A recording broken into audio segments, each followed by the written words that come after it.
New Thought Media Network.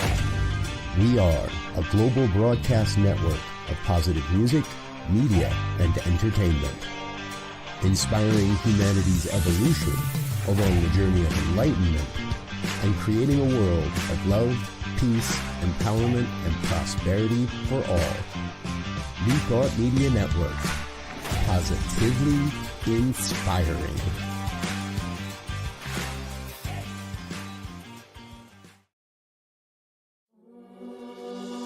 Free my mind, open my heart with the whispers of truth. To live a conscious life, to live a conscious life on the growing edge. On the growing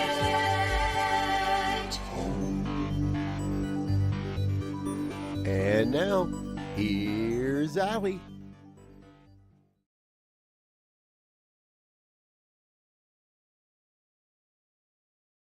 Hello and welcome to another episode of Growing Edge Live, conversations that awaken the heart and conversations that dive deeply into the lives of those that are doing good work in the world, that are channeling their time, talent, energy, resources, their love, their creativity into doing really wonderful things and bringing people together.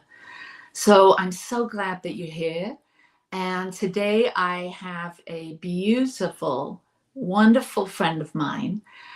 She's a woman whose her life work embodies the very essence of sacred service, community, and transformation.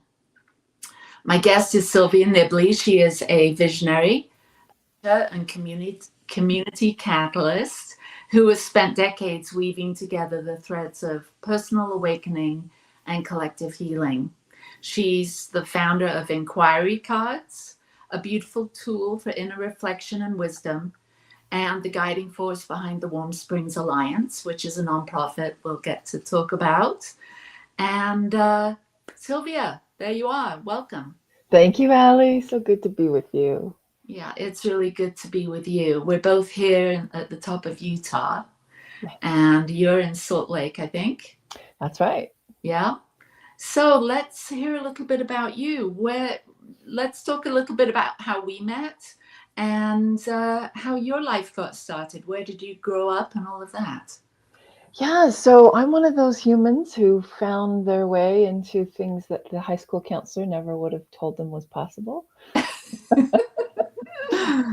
I was just doing intuitive readings at a fancy fundraiser in Park City yesterday and thinking, this is a really interesting path, you know? I did not know that I could just be myself and do all of the things that Spirit has guided me to do. So yeah, I grew up in central Utah, left there quickly, left the fundamentalist religion that I grew up in and just kept trusting what felt right to do next. You know, not without challenge, right? Leaving a culture and a conditioning is an ongoing process that still continues. Yeah, I can imagine. I did not grow up in this area. I grew up in England and moved to Utah 22 years ago. I can't believe it. It's gone by very quickly. Yeah, when we grow up with a particular culture, and Utah is predominantly Mormon or LDS, and I can imagine that can, and still being here in this culture, you probably have family and friends. It must be an interesting journey. Yes, and as everyone's journey, you know, we get the opportunities to learn who we are and be who we are, and sometimes that aligns with what we grew up with, and sometimes it doesn't. Yeah. So for me, it didn't, and it took, you know, my first 25 years to start having those inklings of, I don't think this is for me, you know, growing up in a small rural Utah town and never feeling like I fit in, but then reflecting back on it, realizing that was a really good thing for me, because the truth was I didn't fit in. And as painful as that was at the time, it's led me to find where I do fit. Yeah. Yeah. So when you were young and you were walking your own spiritual path in conjunction with your family and everyone around you, what were the things that, because I, at a very young age, had a oneness experience at age 5 that really impacted me. Mm. And although I wasn't part of I grew up in Church of England, Mm. which, and my family was not religious at all, but back in those days, there was sort of a blending of certain elements of religion in the schools. And so I always had felt like, because of my experience of oneness at age 5, that I didn't fit either. Mm. Not necessarily with the religion, but with people in general, that Mhm. somehow I didn't really understand them and Mhm. what they were talking about in terms of their religious experiences Mhm. and mine, which seemed to be very uncommon. And so I was just very quiet. I didn't ever talk about it. Yeah. That connection with the divine has always fueled me and sourced me, no matter where I am in a church or not a church or a spiritual conversation. It has always felt very personal to me. And Mhm. so I'm imagining for you, there must have been some of that going on. Yes, there was your cultural norms, but it sounds like there's been something within you since very early on that felt very connected to something more than yourself. Yeah, thank you for saying all that, Ellie. That helps me actually reflect differently on my experience. I'm so glad you had that oneness experience. I didn't have something like that until, oh gosh, way into my 30s. That really was, I think, the activation of the knowing of oneness and connection to all things. So I would say, as a child, being in a place where I was deeply depressed, high social anxiety, actually high anxiety of all sorts, all sorts of physical trouble, irritable bowel syndrome that was undiagnosed and I didn't know what it was, asthma, all of these things that I was sickly, I was not thriving, I felt incredibly lonely. And like, as I listen to you, it makes me realize, where my connection came in was through nature, Mm. not in an easy way, not in the beauty, it was like, no, it was more like survival. Mm. I say, and I say this with gratitude to my parents for what they did do and what they could do. But also I didn't feel, safe or loved or held or some of those primary things because of, their wounds. So I was in that place of, emotional abuse and just deep, deep fear and disconnection. So the survival connection to me was nature. And I just, sometimes I say I was raised by a lilac bush because that was my refuge. I would climb inside this giant bush that was big enough for me to crawl inside of. And that was like the primary safety and connection. Wow, that's I've never had a conversation quite like this. I too am very connected to nature, and growing up in the English countryside and not having siblings until much later on, 8, 9 years, I was 8 or 9 when my sister was born. I too felt very held and connected to nature. Um, and still to this day, I Mhm. find a great deal of comfort from being outdoors. And I paint, that's what I paint, is a lot of florals and a lot Mm. of nature. And Yeah. so I think those early experiences we had, even in the midst of fear and pain and struggle, Yeah. can give an element of belonging. Yeah. Yeah. I'm so glad you had the countryside. Yeah, we had kind of a desolate, it's Sanpete County in Utah, if anybody knows where that is. And it is desert, and like our yard was just hard clay soil, and weeds and grasshoppers that I was terrified of. And so it wasn't that kind of again, that lush. And but what I found was like that's what I needed. And so even just pictures in a book of a sylvan forest, which is what my name means, was kind of my lifeline.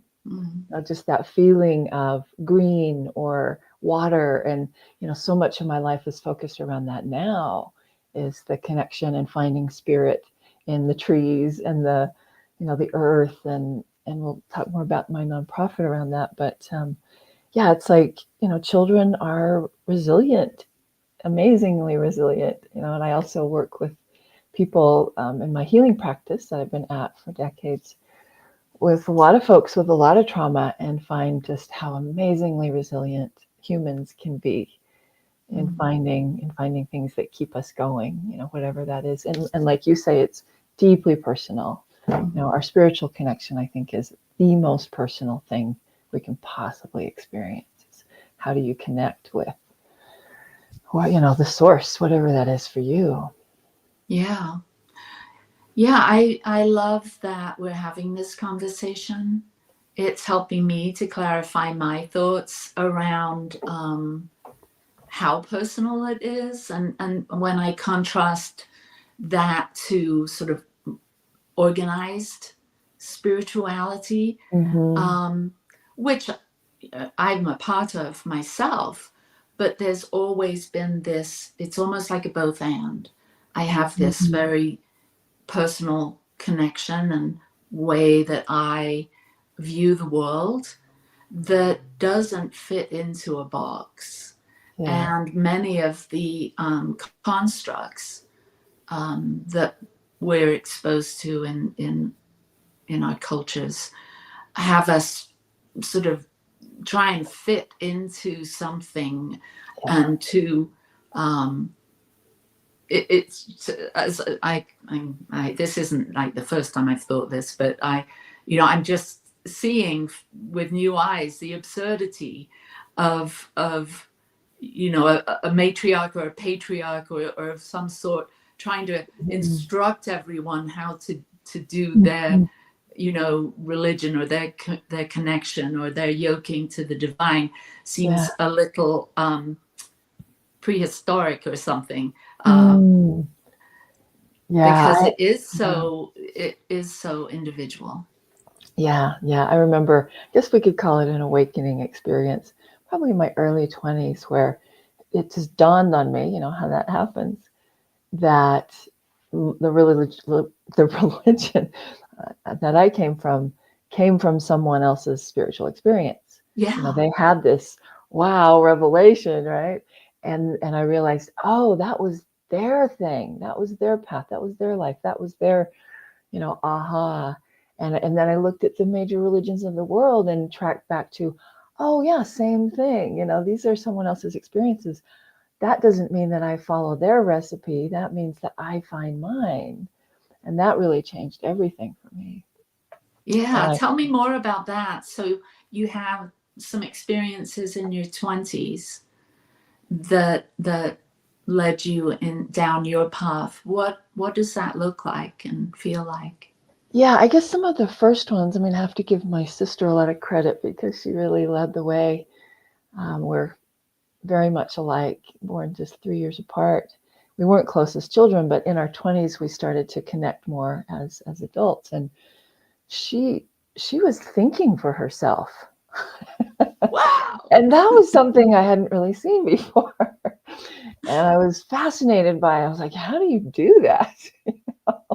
Because it was just like, my conditioning was so much in that box.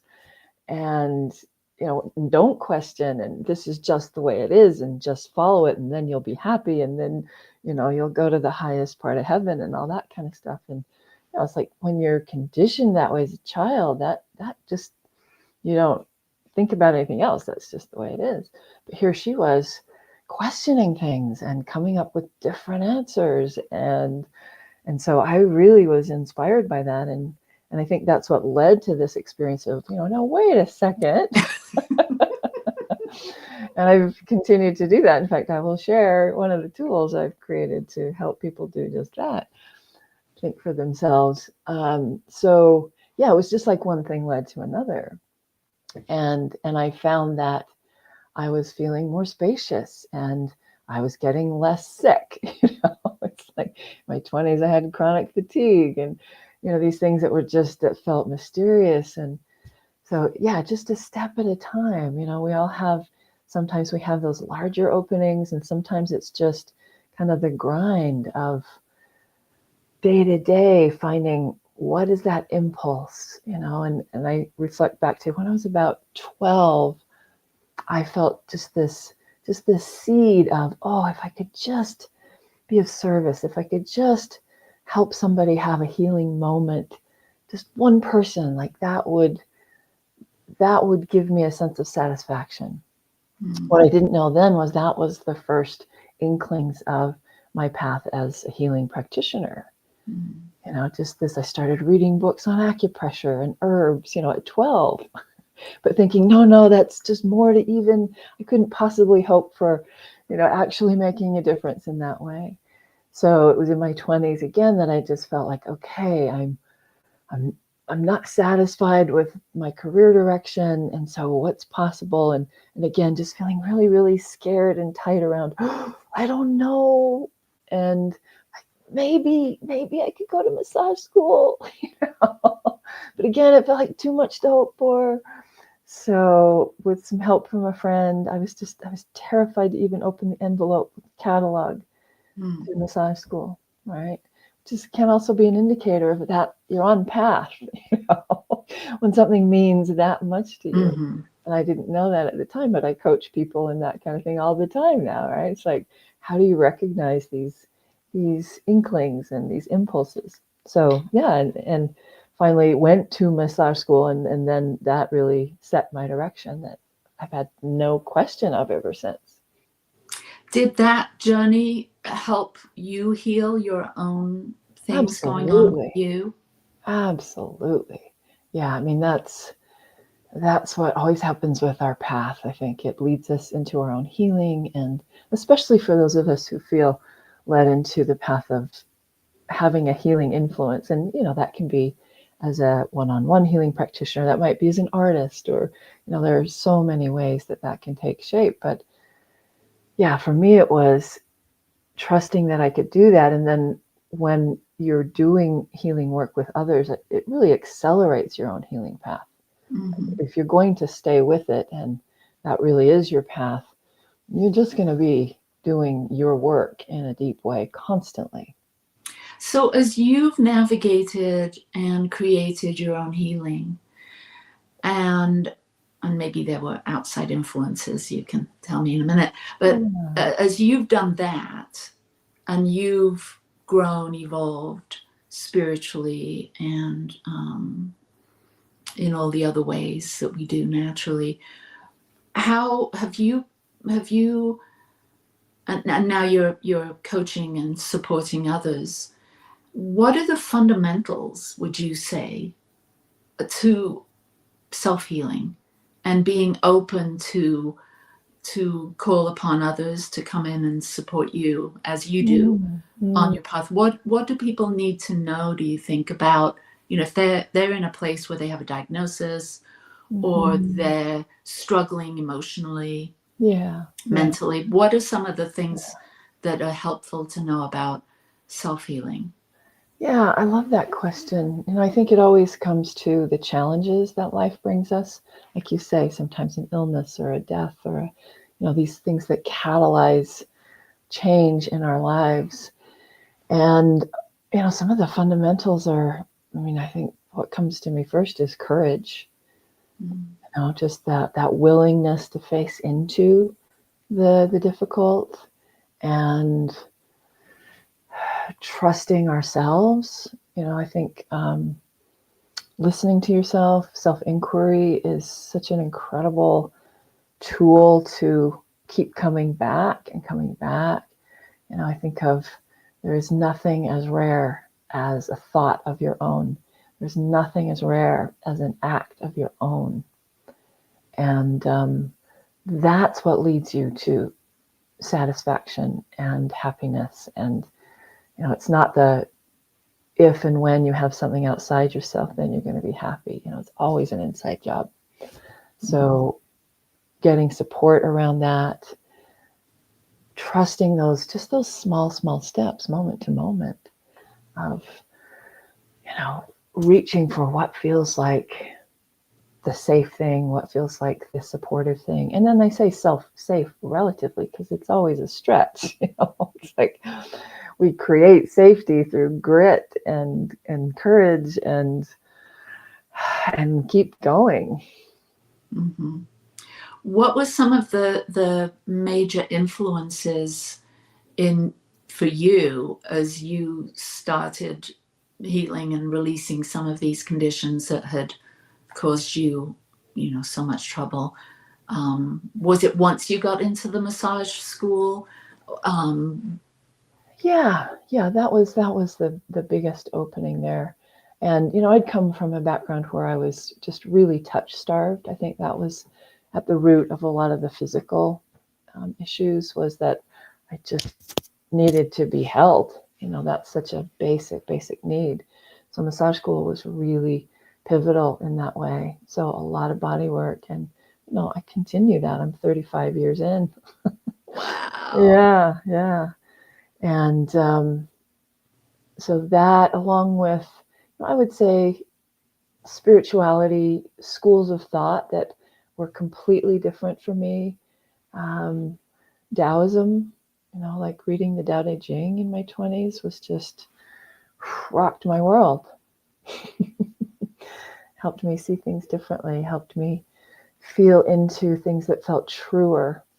And that resonated in a different way. And my path over these decades has led me to understand that I'm a mystic. I'm one of those humans who's on the direct path, which I just describe that as I'm connected and resonate with many schools of thought, but I don't ascribe to anyone in particular. And I know that works for other people, and I don't have judgment about people who find what feels true for them in an organized system or structure. But for me, I just live in the mystery. I live in, I don't know, a lot of the time. And that's just led me to trust this resonance. I'd say Joseph Campbell was also a really deep influence for me, where he was looking at the different religions in the world and finding the common threads between them. And then I sensed, oh, that's true. It's the commonality, the universality, the oneness that's true. Yeah, we're getting thumbs up. You're getting thumbs up, Sylvia. You're striking a chord. Whoever's out there listening. Well, and if for those people giving a thumbs up, I think there's a lot of us. And one of the things about American culture is, well, or maybe not just American culture, maybe it goes way, way back and probably does, but we get taught that we should lock in on one thing. That if we don't, we're dabbling, we're not serious. It's like, no, you're supposed to do that one thing and keep going with it always. Pick one. If it's Buddhism, just be that. If it's Christianity, just be that.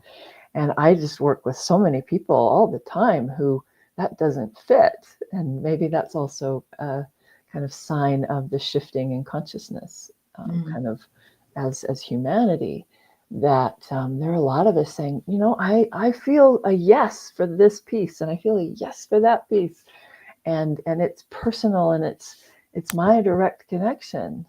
And so I just say that because I think a lot of times we need to just have that sense of validation and permission to follow what feels right moment to moment, even if that means we don't pick one thing.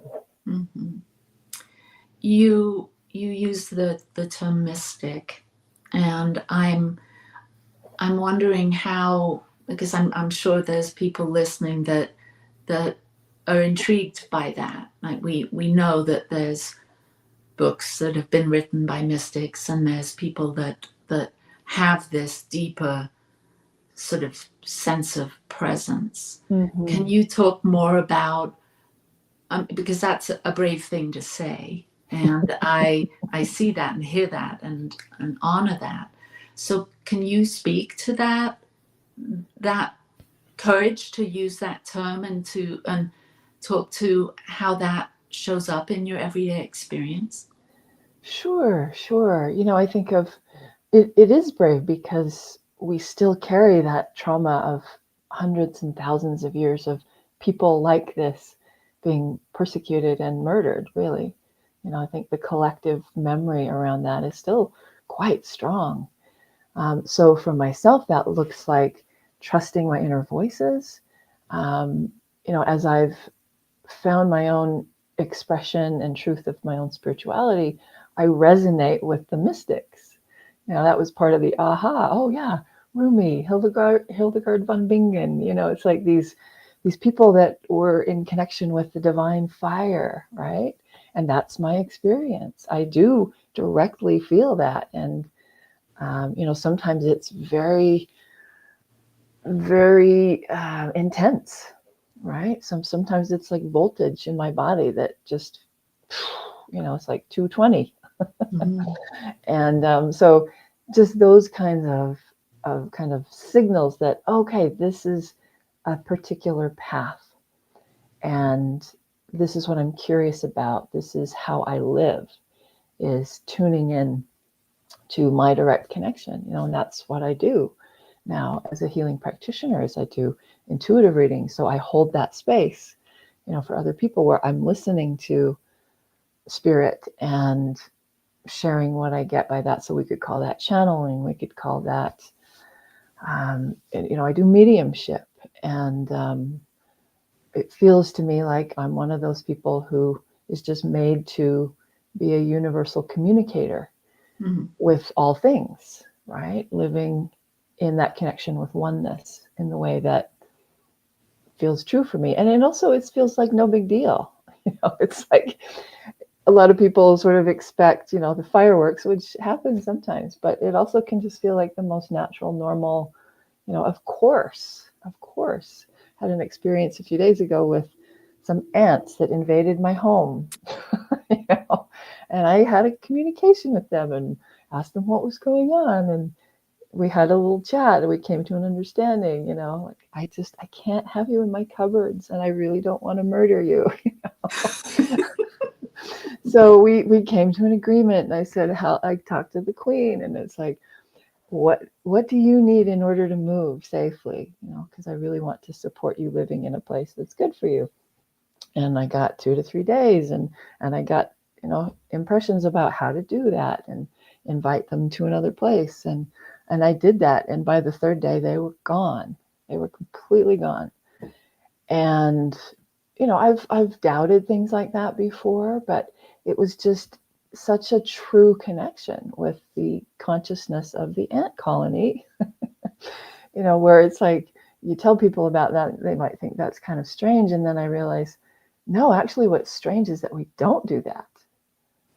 We don't commune with the trees and the land and the food we eat, and we can, and everybody can in their own way. Yeah, those senses have become we're numb to those senses in many cases because we just haven't used them. Yeah. And a lot of people feel broken around that, just because they've had to close down those more intuitive gifts. Mm-hmm. Well, we are right at the bottom of the hour, so we're going to take a short break, and we'll be back with Sylvia, and we're going to dive into some of the great things that she uses and does to connect with people and bring that beauty and light into their lives too. We'll see you in a minute.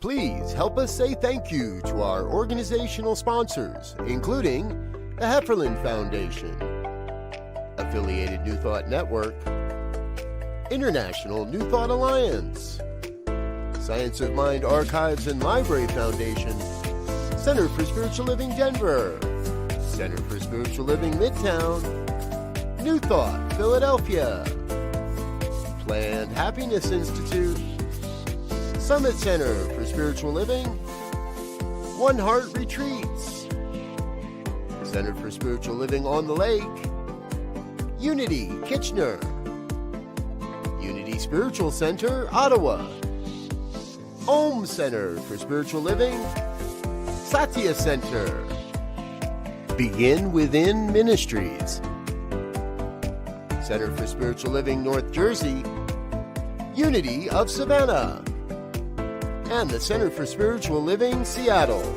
as well as all of our individual donors. Thank you for being part of the New Thought Media Network. Please like, share, and subscribe. New Thought Media Network, positively inspiring.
Free my mind, open my heart with the whispers of truth. To live a conscious life, to live a conscious life on the growing edge. On the growing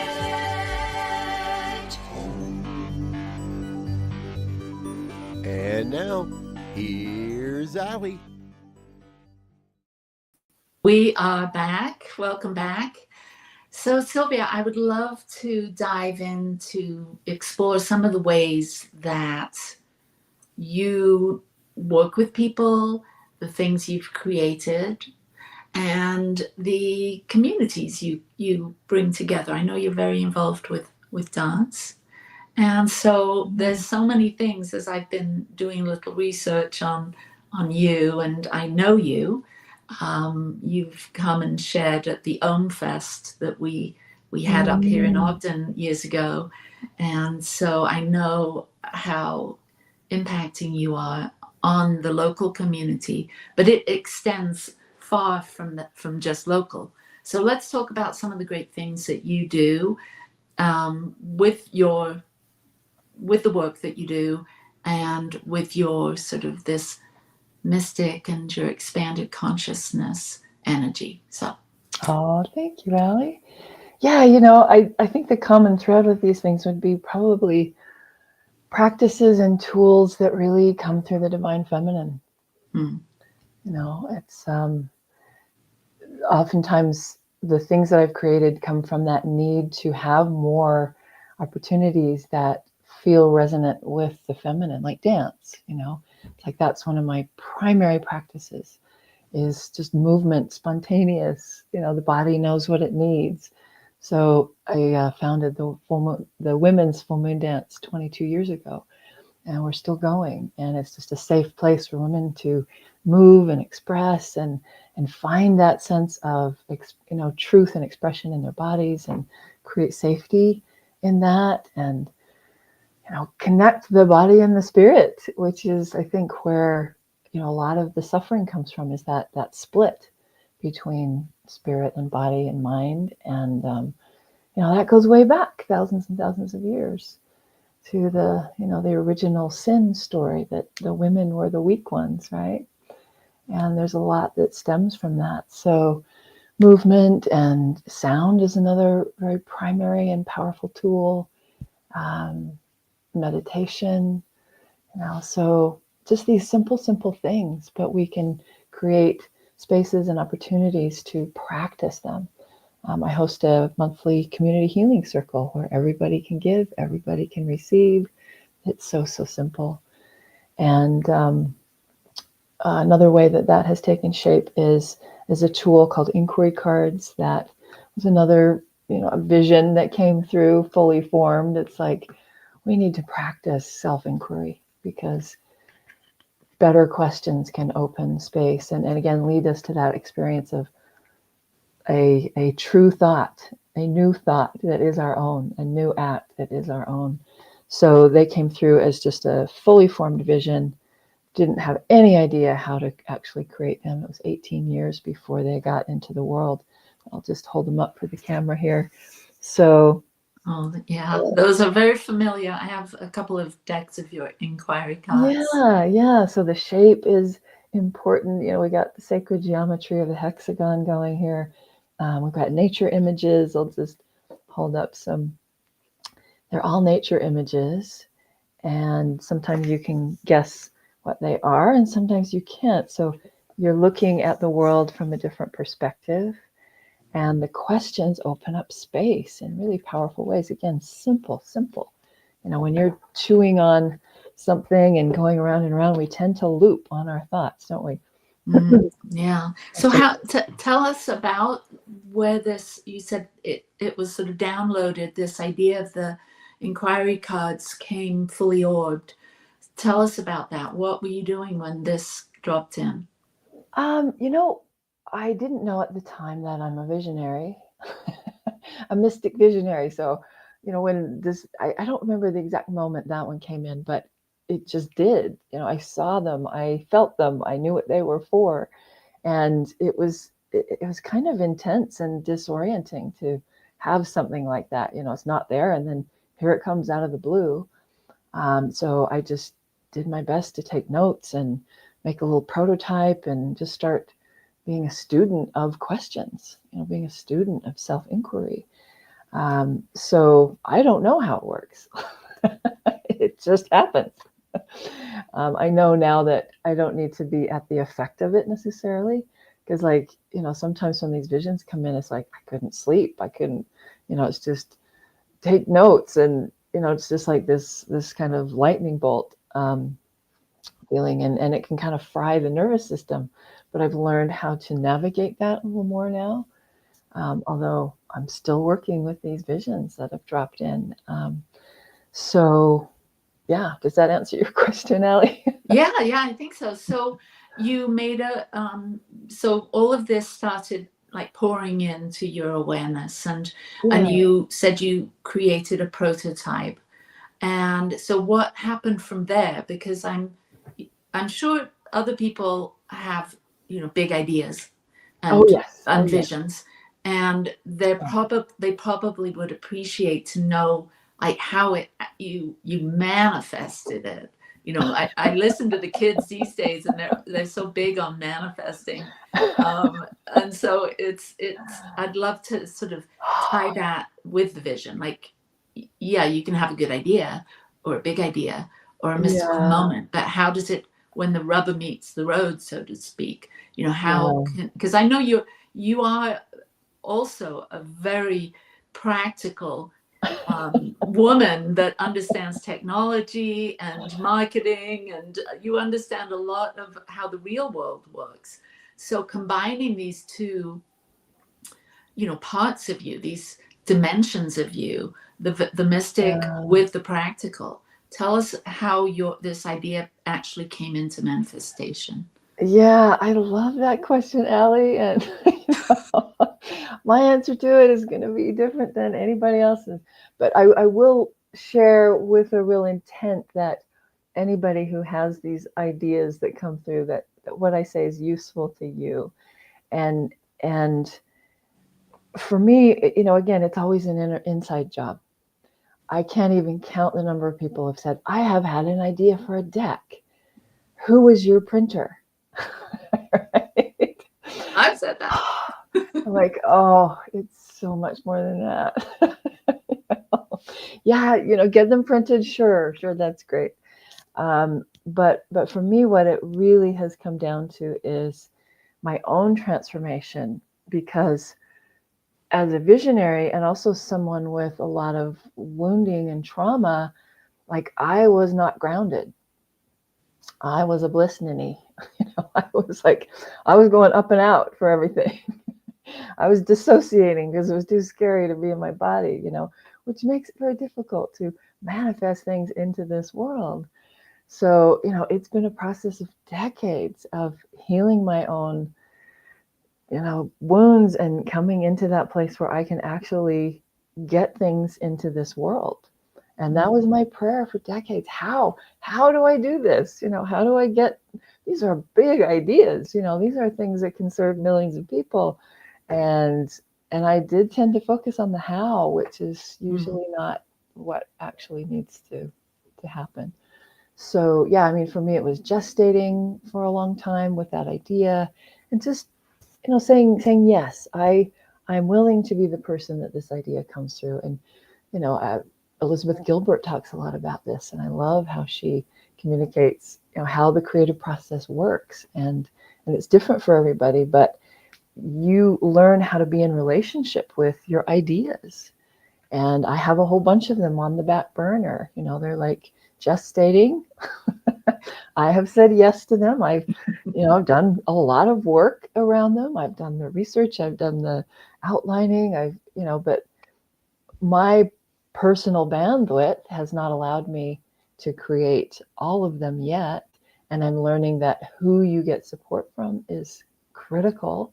It's not just me getting these things born into the world. It's who else can help with these things. I'm still learning on all of that.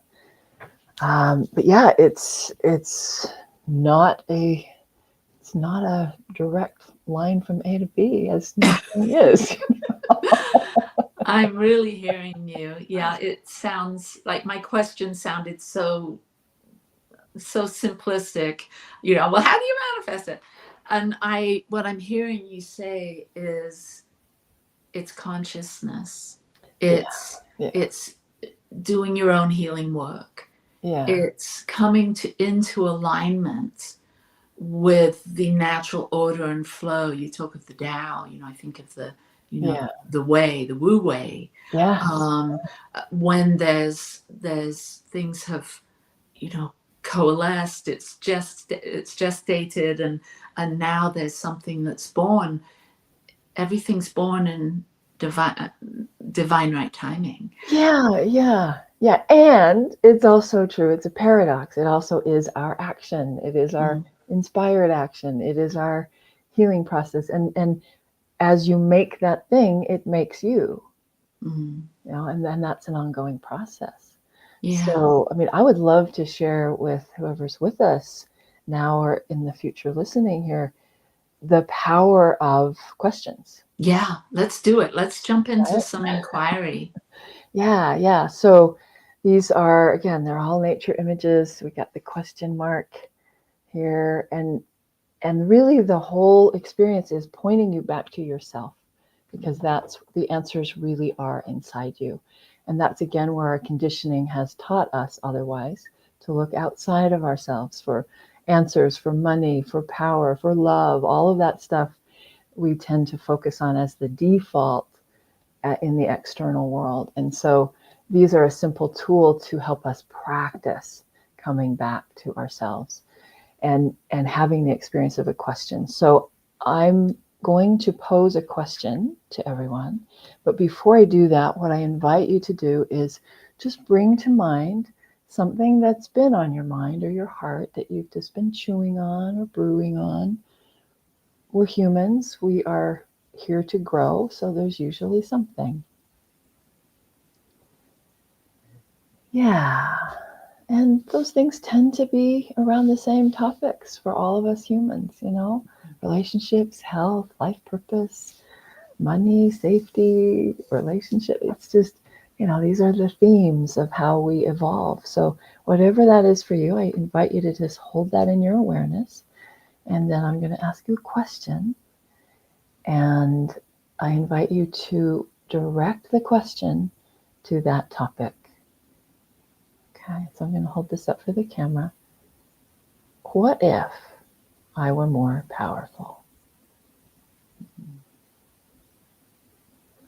What if I were more powerful in relation to that thing?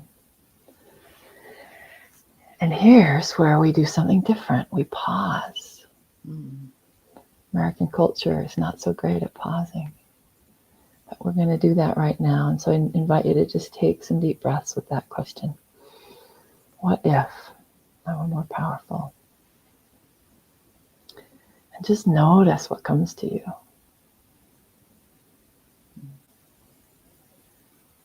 It's in the quiet. It's arising from the silence that the truth can come to you. It's already there. Yeah. Do you want to share anything that you got, Allie? Yes, I do. That was really powerful. No, my question when you asked us what topic or what question, or I immediately went to relationship. I went to my family. And my question is, how can I show up more in more useful, more impacting ways for my daughter, my granddaughters, and everyone else, but specifically the women in my life. And so when your card said, what was it? What if I was more powerful? Yeah. That was a shocker.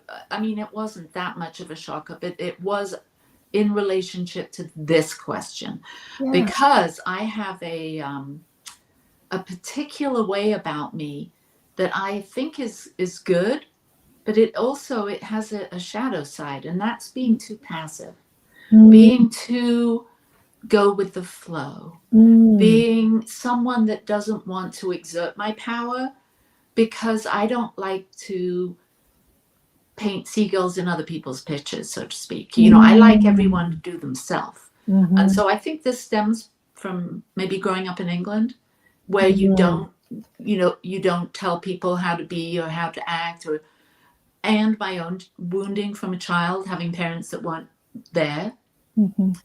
I didn't have a domineering person in my life, and so I never really learned the art of being powerful, because it felt more it was a self-preservation tactic to be more mindful of everyone else's wants and needs, right. And to not be that big light. But in this instance, I'm hearing my own higher self say, what if you were more powerful here? You've got a lot to share. And you're biting your tongue, or people pleasing, or having fear of that might be actually getting in the way of you showing up in a more useful, impacting way. Yeah, absolutely. Yeah, and this is such an important conversation right now, because I think all of us as humanity and globally, we're really working with this question of what is power. Right? And so much of our conditioning teaches us that we are powerless, or that we should be powerless, that we should trust power and authority outside of ourselves. So I think this is a question we could be asking maybe for the next 5-10 years. Yeah. And to get used to asking that question and directing it in different places, right? So the what if is a really important part of that sentence. Because then we get to wonder into, what if I was more powerful? What would that look like? What would that feel like? I think especially, it's important for everybody, but especially women, because of the dynamics of what we've been taught around that. I really invite everybody to work with that question. I'll share one way that I'm working with this question of power. I mean, we could even ask, what is power? And I've decided that the way it's used most commonly is to mean political power. And I would say that's only one fraction of what power actually is. So we have political power, we have financial power, we have personal power, we have emotional power, we have mental power. And so I've decided that my personal policy now is to qualify the word power whenever I use it. Mm. Because what we hear on the news is, the most powerful person in the world. And I think that's worth questioning, right? What if you are as powerful as anybody that we label as powerful? And I think that's really important right now. So, we have the power within. Mm. And what does that mean? And how can we cultivate that? Mm.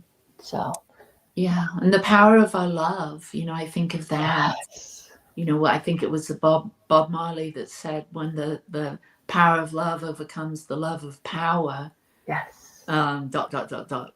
Yeah. And as I sit with that, I think we do get numb to our own power, and we do look to the outside world to direct us. Yeah. When if we were more self-directed, like you said, it begins within.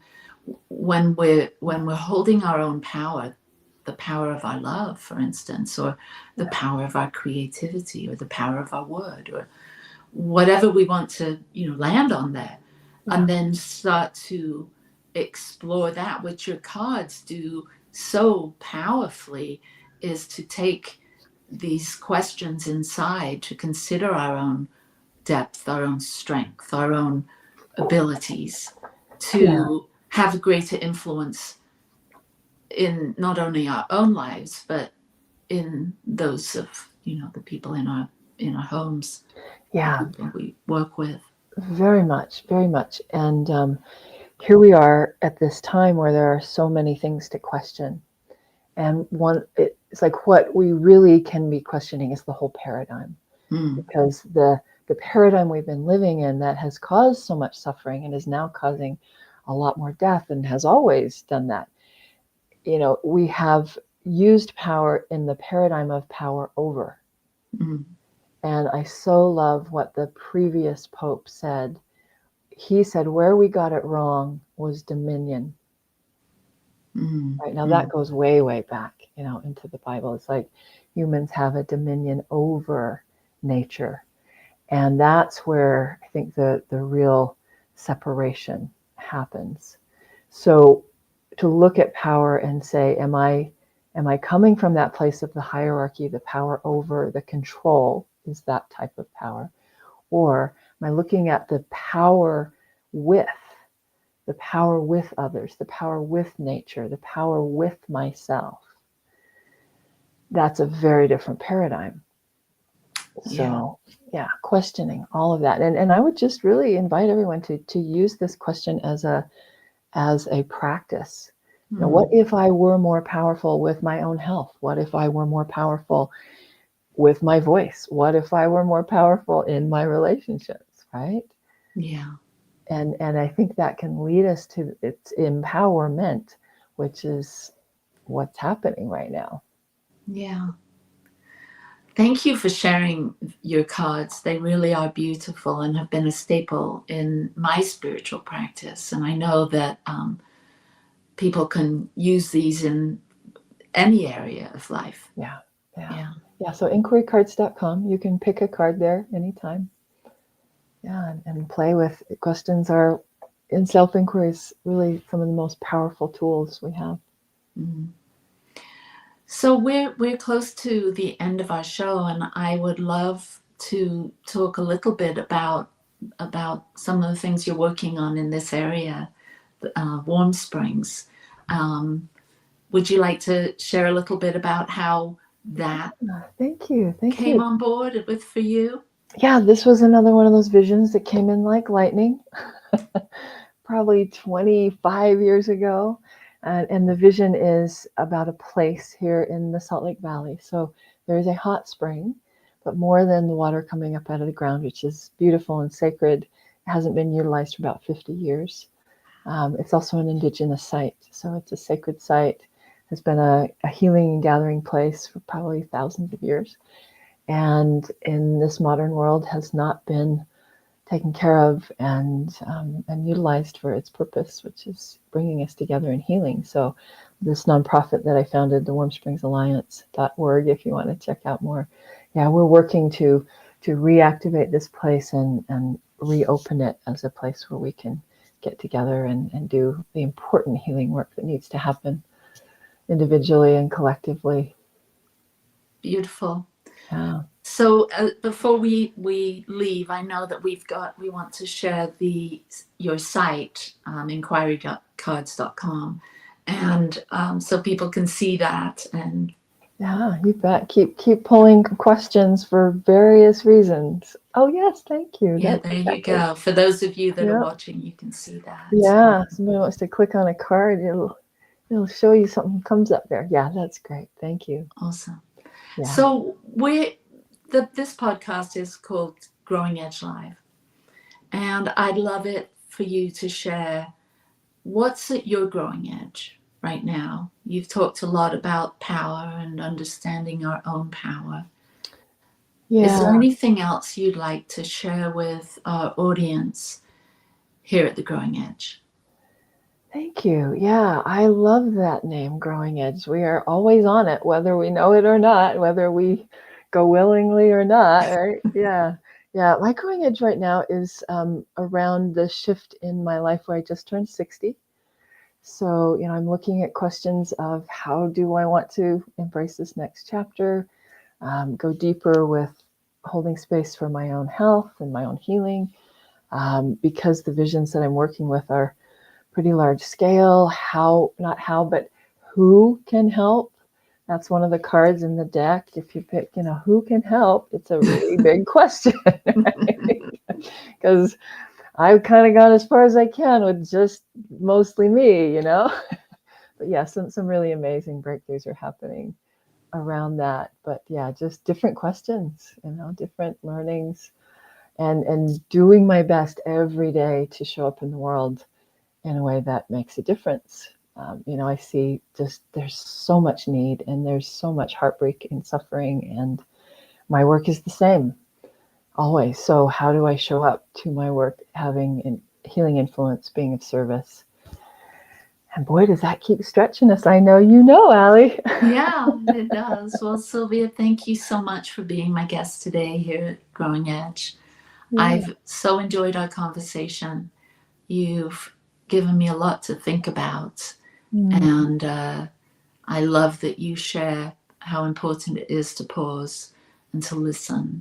Yeah. And that's something I think all of us will take away today, asking questions, growing discernment, and taking time to really listen. Thank you. Thank you so much. Yeah, and I think really the truth is we are more powerful. Yeah. We really are. All right, everyone.